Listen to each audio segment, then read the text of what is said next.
All right, today we are diving into a message of just radical hope, delivered at one of the darkest moments you can imagine in a nation's history. We're getting into Jeremiah chapter 31, verses 1 through 9, and believe me, this isn't just some story about survival. It's this profound promise of restoration, made right when everything seemed completely and utterly lost. So, to really get why Jeremiah's words hit so hard, you have to understand the chaos they were in. By the time Jeremiah is speaking, the nation had been broken for centuries. The northern kingdom of Israel, it was already gone, wiped out and scattered by Assyria, way back in 722 BC. And now, the southern kingdom, Judah, is right on the edge of the cliff, about to be crushed by the Babylonian Empire. That's the backdrop. Total national collapse. It's an absolute mess. So, here's our game plan for walking through these incredible verses. First up, we'll look at the unbreakable bond God talks about in verses 1 to 3. Then, we'll see this amazing flip from mourning to dancing in verses 4 to 6. After that, we dive into the promise of a compassionate homecoming in verses 7 to 9. And then, we'll wrap it all up. Sound good? Let's jump in. The prophecy kicks off with this foundational promise in verse 1. And you've got to understand, the way this is worded, it was nothing short of revolutionary for its time. Okay, so the key phrase here is all the families of Israel. And this is huge. This wasn't just about saving the southern kingdom Judah that was left. No, this was a promise to put back together a nation that had been split for over 300 years.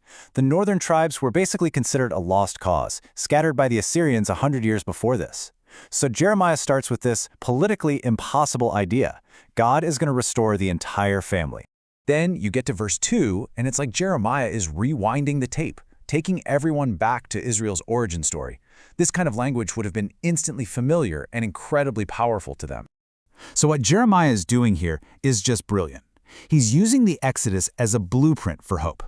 That word wilderness immediately brings up their journey out of Egypt. Yeah, it was a time of testing, but it was also where they experienced God's grace firsthand. He's basically saying the coming exile in Babylon is going to be a new wilderness. A painful time for sure, but one that will ultimately lead to renewal and rest, just like it did before. It's this recurring pattern you see, redemption through trial. And then we get to verse 3.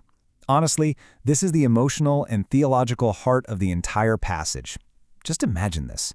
At the moment of their biggest failure, as their world is crumbling, God makes this stunning declaration.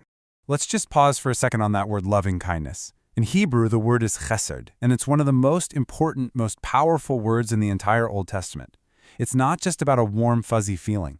It's this rugged, loyal, covenant love that is completely based on God's character, not on how good the people have been. It's a promise to be faithful even when they have been faithless. It's a game changer. And that is what makes this whole promise so rock solid. This declaration of everlasting love and hesed is the very bedrock of their hope. Their restoration isn't something they can earn back through good behavior. It's a gift, grounded entirely in the unchanging, loyal character of God. It's grace, pure and simple, offered at their absolute lowest point. All right, so moving on to verse 4. After establishing the why, God's crazy, everlasting love, Jeremiah starts painting a picture of the what. The prophecy shifts from this deep promise to a vision of tangible, joyful restoration. I mean, the imagery here is just stunning. Calling them the Virgin of Israel, it's not that they were morally perfect, not even close. It's a symbol of a fresh start, a clean slate, a restored purity and identity. Then you get the direct promise to physically rebuild the nation, all capped off with tambourines and dancing. It's a total 180 from the weeping of exile to just pure, uninhibited celebration. And that picture of a restored life just keeps getting richer in verse 5, using these really powerful agricultural symbols of peace and stability. Did you catch that specific mention of Samaria? That was the capital of the long-lost northern kingdom. It's not an accident. He's doubling down on that radical promise of reunification from verse 1. And planting vines. In the ancient world, you didn't do that unless you believed you'd be around for a long, long time in peace. For a people facing war, this image of securely planting and harvesting was an incredibly potent symbol of hope. Then, verse 6. Wow. This gives us one of the most beautiful pictures of transformation in this whole section. It completely redefines the job of the nation's guardians. Think about this shift. It's huge. The watchmen, whose entire job for generations was to scan the horizon for enemy armies, for danger, they're getting a new job description. Now, they'll stand on the hills of Ephraim. Again, that's northern territory. And their new job is to call everyone, north and south, to come together and go up to Jerusalem to worship. It's this brilliant picture of a state of fear being transformed into a state of unified, joyful celebration. Okay, as we get into the final part of our passage, verse 7 makes one thing crystal clear. This restoration is not going to be some quiet, secret thing. This is meant to be a global announcement. The command is to shout this news among the chief of the nations. We're talking about the world powers, like Babylon, who thought they had wiped Israel off the map.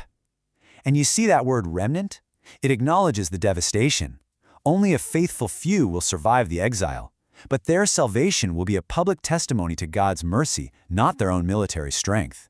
Then verse 8 describes what this homecoming actually looks like.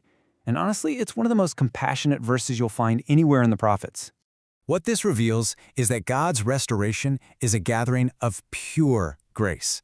It includes everyone, from everywhere. And look who gets a specific shout-out. The most vulnerable people in society. The blind, the lame, pregnant women. This is the complete opposite of how the ancient world worked. Brutal deportations favored the strong and able-bodied. This isn't a military march. It's a tender shepherd carefully gathering his entire flock, making sure no one is left behind. And that brings us to the end of our passage, verse 9, which wraps everything up with this incredible image of deep emotional and relational healing. So they come back weeping, but these aren't tears of despair.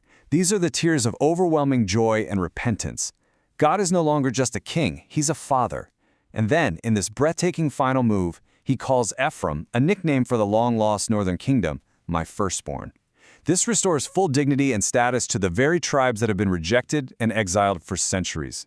Talk about the ultimate act of family reconciliation. So when you pull it all together, what's the big takeaway? It's that in a moment of absolute, total collapse, Jeremiah delivered this message of insane hope. A hope that wasn't based on their own merit or national strength, but was grounded entirely in the unbreakable, everlasting, and loyal love of God. And that really leaves us with a question to chew on, doesn't it?